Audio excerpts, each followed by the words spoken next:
নমস্কার বন্ধুরা, Debanti blog and কুকিজে সবাইকে আরও একবার স্বাগত। আজকে তো দেখে বুঝতেই পাচ্ছেন আমি একদম ঘরোয়া পদ্ধতিতে খুব অল্প মশলায় আমি বানাবো মাছের ডিমের ঝোল। তো এখানে তার জন্য আমি বেশ খানিকটা মাছের ডিম নিয়ে নিয়েছি। আর মাছের ডিমটাকে আমি আগে থেকে একটু নুন আর হলুদ দিয়ে ভিজিয়ে রেখেছিলাম, দিয়ে তারপরে ভালো করে ধুয়ে নিয়েছি। মাছের ডিমটাকে নুন আর হলুদ দিয়ে কিছুক্ষণ ভিজিয়ে রাখার পরে ধুয়ে তুললে মাছের ডিমের ভিতরে যে একটা আষ্টা গন্ধ থাকে সেটা চলে যায়।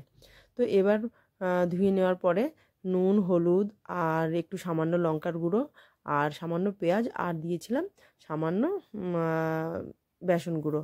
আমি এই বেসন গুঁড়ো যেরকম মাছের গায়ে ওপরে একটু লাগিয়ে আমরা ভাজি অনেক সময়, মাছের ওই চামড়াগুলো ফেটে না আসে, ঠিক আমি ডিমটাকে ওরকম পদ্ধতিতেই ভাজি। আমি এখানে বেশি করে দিইনি, মানে ডিম যেরকম আছে সেরকমই, শুধু ওপরে জাস্ট একটু হালকা বেসনটা লেগে থাকবে। এর ফলে কি হবে, ডিমটা একটু কম ফাটবে।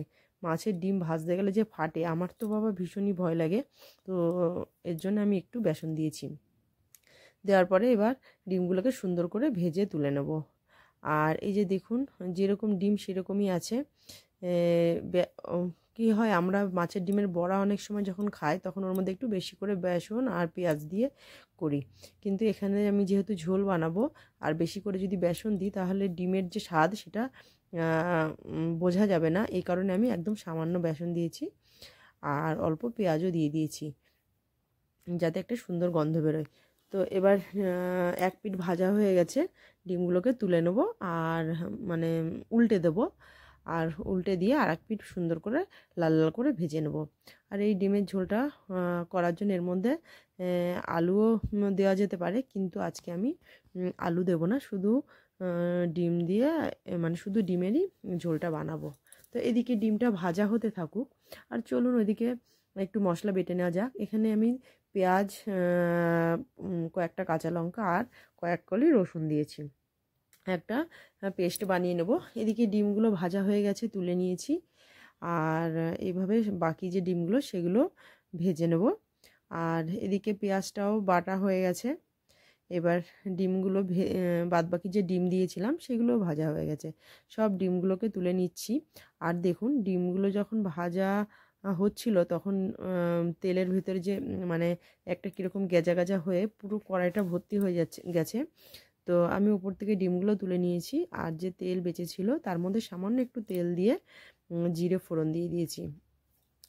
এখানে শুধু আমি একদম ঘরোয়াভাবে সিম্পলভাবে বানাবো, এর জন্য আমি বেশি কিছু দিচ্ছি না। একটু জিরে ফোড়ন দিয়েছি, দিয়ে যে পেঁয়াজ, লঙ্কা, রসুন বেটে রেখেছিলাম সেই মশলাটা দিয়ে দিলাম। আর সেই মশলাটা দিয়ে একটু নেড়ে নেবো। একটু নেড়ে নেওয়ার পরে আমি এর মধ্যে যা যা লাগে আর কি, মানে জিরের গুঁড়ো, ধনের গুঁড়ো, লঙ্কার গুঁড়ো, হলুদ গুঁড়ো, আদা বাটা, সবগুলো আমি অল্প অল্প করে দিয়ে দিয়েছি। সবগুলো দিয়ে একটু নেড়ে নেব আর নেড়ে সুন্দরভাবে কষিয়ে নেব। আর মশলাটাকে যখন কষাবো তখন আমি অল্প অল্প জল দিয়ে সুন্দর মানে খুব সুন্দরভাবে কষিয়ে নেব। তার ফলে কি হবে, মশলাটা ভালো করে কষে গেলে খেতেও সুন্দর লাগবে। আর এই নিত্য নতুন বলবো না ঠিক, কারণ এইসব রান্নাগুলো প্রায় অনেকেই জানে, কিন্তু যে ঘরোয়াভাবে আমি যে রান্নাগুলো করছি, যদি এগুলো আপনাদের ভালো লাগে তাহলে অবশ্যই আমার চ্যানেলটি লাইক করবেন, শেয়ার করবেন এবং সাবস্ক্রাইব করে পাশে থাকবেন। তো দেখুন, আমি জল দিয়ে দিয়েছি, দিয়ে আবার ঢেকে দিয়েছিলাম, দেখানো হয়নি। তো এরকম করে কষিয়ে নিচ্ছি। আর মশলার গা থেকে একটু তেল ছাড়লেই বুঝে যাব যে মশলাটা ভালো করে কষানো হয়ে গেছে। আর মশলাটা কষানোর সময় না সুন্দর একটা গন্ধ বেরোচ্ছিল, এই যে সাইড থেকে তেল বেরিয়ে আসছে। তো এবার আমার মশলাটা কষানো হয়ে গেছে। আর আমরা মেয়েরা জানেন তো, আর কিছু হোক বা না হোক, রান্না করতে বেশ ভালোই বাসি, যেমনই হোক না কেন। আর ভালোবাসি বা না বাসি, কিন্তু আমাদের রান্নাটা করতেই হয়, কারণ রান্না না করলে খাবো কি, এই কারণে রান্নাটা করতেই হয়। এবার মশলাটা কষানোর পরে পরিমাণ মতো জল দিয়ে দিলাম। এবার একটুখানি অপেক্ষা করব যাতে মানে জলটা ফুটে ওঠে, আর তার আগে একবার দেখে নেব যে নুন হলুদ ঠিকঠাক মতো আছে কি না। তো আমার এখানে মনে হলো একটু নুন কম আছে, তো আমি একটু নুন আর হলুদ দিয়ে দিলাম, দিয়ে একটু ফুটিয়ে নিচ্ছি। এই যে মানে ঝোলটা ফুটে এসছে। এবার আমি ভেজে রাখা ডিমগুলোকে দিয়ে দেবো। আর এই রান্নাটা করতে যে খুব একটা বেশি টাইম লাগবে সেটাও না, কারণ এখানে আলু বা কোনো সবজি দিইনি, তো তার জন্য খুব তাড়াতাড়ি হয়ে যাবে। ডিমটা ভেজে মশলাটা কষিয়ে জল দিয়ে দিলেই হয়ে যাবে। তো আমি এখানে একটু বেশি ঝোল রেখেছি, আপনারা চাইলে একটু কমও দিতে পারেন।